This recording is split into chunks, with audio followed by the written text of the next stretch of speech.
Hello guys, today I'm going to tell you about that blessed token. Now before we start the video, let's share my legal disclaimer. This video is only for educational purpose. Do your own research for the investing. According to the white paper, Blast Network is a decentralized computing platform that turns everyday devices into a shared computer. Laptops, desktops, and phones contribute verified compute through a Blast node and application tap that capacity and on demand.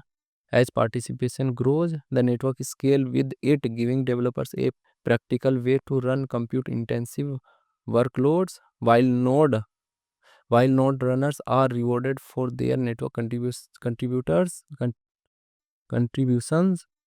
Blast token total supply is 10 billion and circulating supply is around 1.84 billion Blast token.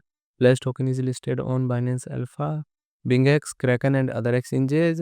If I share my opinion with you, then this project a pretty percent chances is that it is a legit or good project. So guys, don't take my opinion as a financial advice. Do your own research for the investing. Thanks for watching.